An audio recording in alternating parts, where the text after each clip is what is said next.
स्वागत है बच्चों हिंदी अनिवार्य की कक्षा में। बच्चों आज हम आलोक धनवा की रचना पतंग के बारे में पढ़ेंगे। इनका जन्म 1948 मुंगेर बिहार में हुआ। इनकी पहली कविता है जनता का आदमी जो कि 1972 में प्रकाशित हुई। उसके बाद भागी हुई लड़कियां, ब्रूनो की बेटियों से इनको प्रसिद्धि मिली और इनका एकमात्र काव्य संग्रह है दुनिया रोज बनती है। इनके प्रमुख सम्मान हैं राहुल सम्मान, बिहार राष्ट्रभाषा परिषद का साहित्य सम्मान, बनारसी प्रसाद भोजपुरी सम्मान, पहल सम्मान। जहाँ नदियाँ समुद्र से मिलती हैं वहाँ मेरा क्या है, मैं नहीं जानता लेकिन एक दिन जाना उधर है। 7वें-8वें दशक में कवि आलोक धनवा ने बहुत छोटी अवस्था में अपनी गिनी चुनी कविताओं से अपार लोकप्रियता अर्जित की। 1972-73 में प्रकाशित उनकी आरंभिक कविताएं हिंदी के अनेक गंभीर काव्य प्रेमियों की ज़बानी याद रही थी। आलोचकों का मानना है कि उनकी कविताओं ने हिंदी कवियों और कविताओं को कितना प्रभावित किया है, इसका मूल्यांकन अभी ठीक ठाक से नहीं हुआ है। इसकी इतनी व्यापक ख्याति के बावजूद शायद उसी की वजह से बनी हुई अपेक्षाओं के दबाव के चलते आलोक धनवा ने कभी थोक के भाव में लेखन नहीं किया।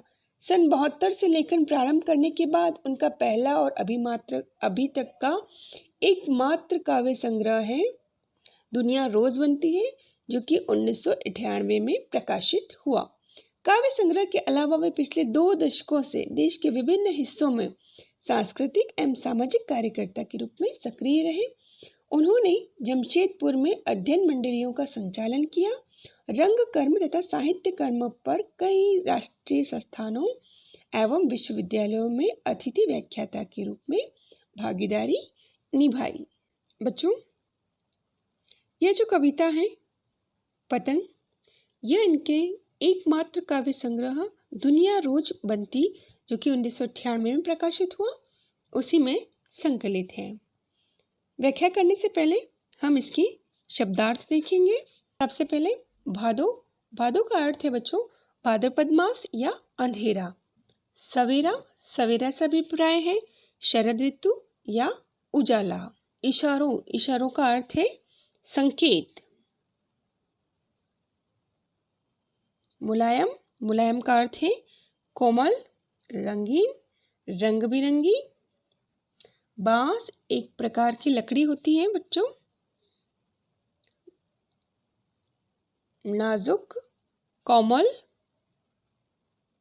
किलकारियां, खुशी में चिल्लाना। अब हम इसकी व्याख्या देखेंगे बच्चों। सबसे तेज बौछारें गई, भादो गया सवेरा हुआ। यहाँ कवि कहता है कि बरसात के मौसम में जो तेज बौछार पड़ती है वो समाप्त गई। सबसे तेज बौछार गई अर्थात बरसात के मौसम में जो तेज बौछारें पड़ती हैं वो समाप्त हो गई हैं। भादो गया अर्थात भाद्रपद मास खत्म हो गया या अंधेरा समाप्त हो गया। तेज बौछारों और भादो माह की विदाई के साथ ही शरद ऋतु का आगमन हुआ, सवेरा हुआ या शरद ऋतु का आगमन हुआ या शरद का प्रकाश फैल गया। खरगोश की आंखों जैसा लाल सवेरा। यहाँ कवि कह रहे हैं कि इस समय सवेरा उगने वाले सूरज में, इस समय जब सूर्य उदय होता है तो सूर्य की रोशनी खरगोश की आंखों जैसी लालिमा से युक्त होती है। अर्थात यहाँ पर शरद की रोशनी को खरगोश की आंखों जैसा बताया है, अतः यहाँ पे बच्चों उपमा अलंकार है। शरद आया फूलों को पार करते हुए। अब यहाँ शरद से अभिप्राय है शरद ऋतु। यहाँ शरद ऋतु का मानवीकरण करते हुए कह रहे हैं कि शरद आया फूलों को पार करते हुए अपनी चमकीली साइकिल तेज चलाते हुए। यहाँ कह रहे हैं कवि कि शरद ऋतु पुल को पार करते हुए अपनी नई चमकीली साइकिल को तेज गति से चलते हुए आया है, घंटी बजाते हुए जोर जोर से, चमकीले इशारों से बुलाते हुए पतंग उड़ाने वाले बच्चों के झुंड को। यह कह रहे हैं कवि कि जो शरद आया है वह अपनी साइकिल की घंटी को जोर जोर से बजाते हुए पुलों को पार करते हुए आ रहा है। वह अपने चमकीले इशारों से पतंग उड़ाने वाले बच्चों के झुंड को बुला रहा है, पतंग उड़ाने वाले बच्चों के झुंड को अपनी तरफ आकर्षित कर रहा है। चमकीले इशारों से बुलाते हुए, आकाश को इतना मुलायम बनाते हुए कि पतंग ऊपर उठ सके। यहाँ कवि कह रहा है कि जो शरद है वह अपने इशारों से पतंग उड़ाने वाले झुंड को अपनी तरफ बुला रहा है और शरद ने आकाश को मुलायम बना दिया है। शरद ने आकाश को मुलायम बना दिया है ताकि पतंग ऊपर उठ सके, पतंग आकाश में उड़ सके।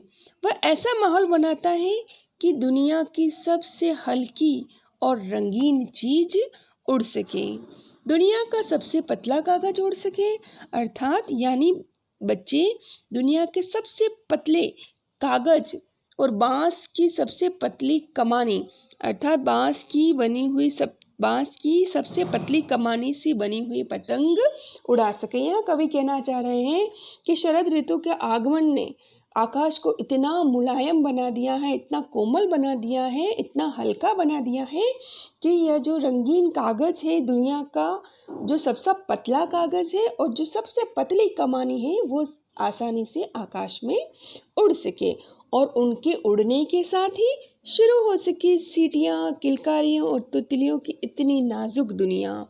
और उनके आकाश में पतंगों को उड़ता देखकर बच्चे सीटियाँ मारे, किलकारियाँ करें, खुशी से झूमें। इस ऋतु में रंग बिरंगी तितलियाँ भी दिखाई देने लगती है, अर्थात वो रंग बिरंगी पतंगें होती है आकाश में, वो तितलियों के समान नजर आने लगती हैं। बच्चे भी तितलियों की भांति कोमल और नाजुक होते हैं। बच्चों की दुनिया भी तितलियों के प्रति भांति कोमल और नाजुक होती है। इसका प्रसंग हम लिखेंगे बच्चों। प्रस्तुत कविता में कवि ने मौसम के साथ प्रकृति में आने वाले परिवर्तनों एवं बाल मन की सुलभ चेष्टाओं का सजीव चित्रण किया है। व्याख्या से अभिप्राय है बच्चों अपने भावों को अभिव्यक्त करना या अपने भाव जो इस कविता में है उस भाव को आप सामने वाले को किस प्रकार से आप समझा सकते हैं। इसका विशेष हम लिखेंगे।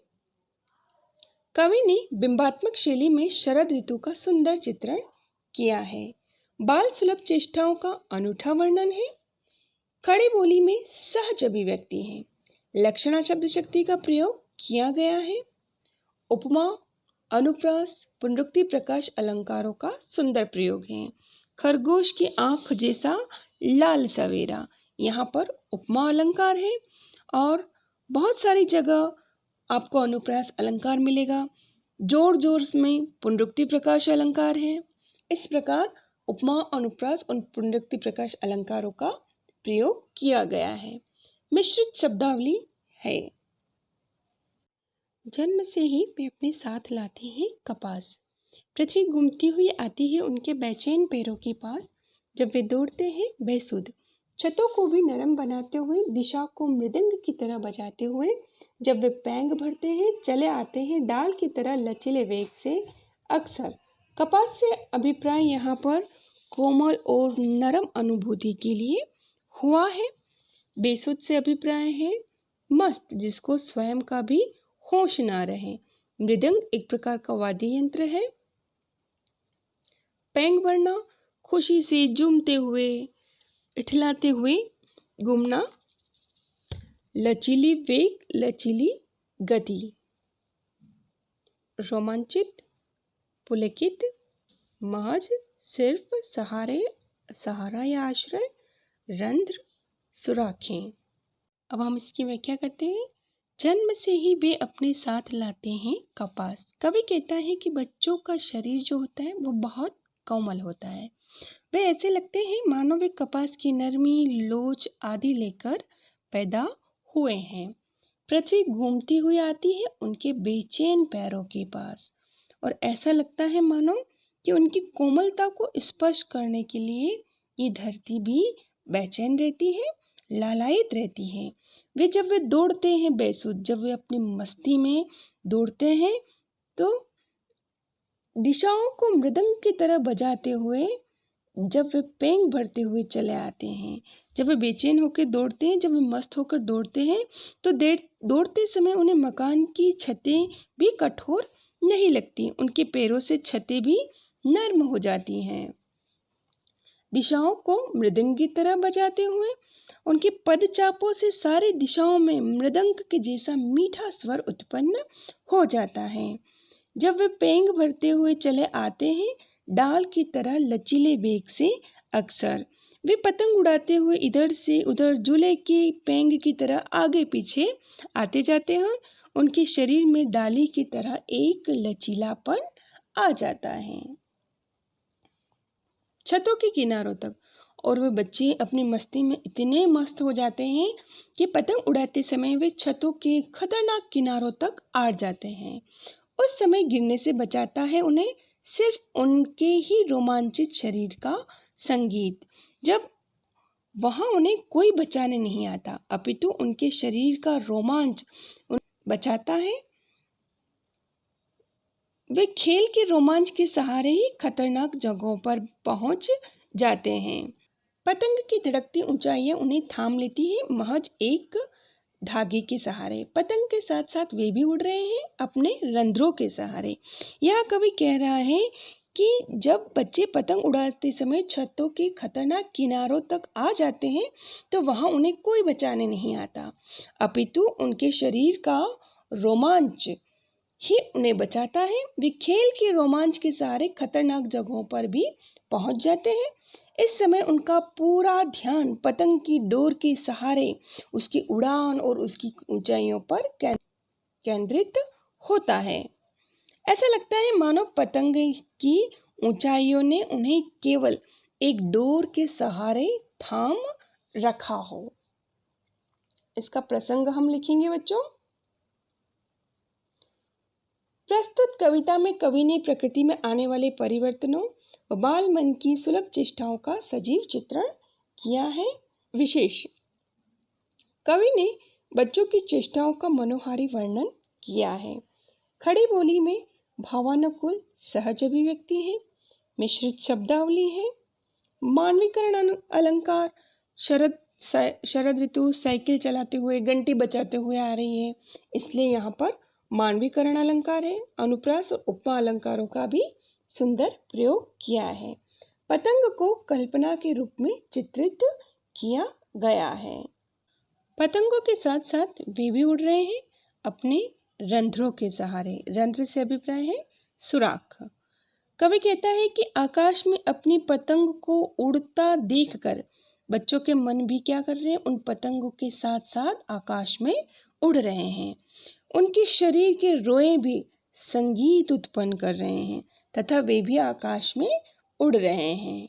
अगर वे कभी गिरते हैं छतों के खतरनाक किनारों से और बच जाते हैं, तब तो और भी निडर होकर सुनहले सूरज के सामने आते हैं। कवि कहता है कि कभी कभी वे छतों के किनारों से गिर भी जाते हैं, परंतु अपने लचीलेपन के कारण वे बच जाते हैं, और जब वे बच जाते हैं तो उनके मन का भय समाप्त हो जाता है और अधिक उत्साह के साथ उस सुनहरे सूरज के सामने फिर से आ जाते हैं। अगली सुबह फिर पतंग उड़ाने आ जाते हैं। पृथ्वी और भी तेज घूमती हुई आती है उनके बेचैन पैरों के पास। उनकी गति और भी अधिक तेज हो जाती है, उनका भय समाप्त हो जाता है तो उनकी गति, पतंग उड़ाने की जो गति है वो और भी तेज हो जाती है। पृथ्वी और तेज गति से उनके बेचैन, और पृथ्वी भी तेज गति से उनके बेचैन और कोमल पैरों के पास आ जाती है। इसका प्रसंग हम लिखेंगे। प्रस्तुत पद्य में बाल सुलभ चेष्टाओं का अनोखा व सजीव वर्णन है। बच्चे खतरों का सामना करके और भी साहसी बनते हैं, इसी भाव की अभिव्यक्ति है। विशेष, बच्चे खतरों का सामना करके भी और अधिक साहसी बनते हैं और इसी भाव की अभिव्यक्ति है। मुक्त छंद का प्रयोग किया गया है। मानवीकरण अलंकार है, अनुप्रास अलंकार है और पुनरुक्ति प्रकाश अलंकारों का भी प्रयोग किया गया है। खड़ी बोली में भाव की सहज अभिव्यक्ति है, दृश्य बिंब है और भाषा में लाक्षणिकता है। यह बच्चों आपकी पाठ्यपुस्तक की कविता पतंग की व्याख्या थी। अगली कक्षा में हम शीघ्र ही मिलेंगे। तब तक के लिए आप इस कविता की बार बार पुनरावृत्ति करें।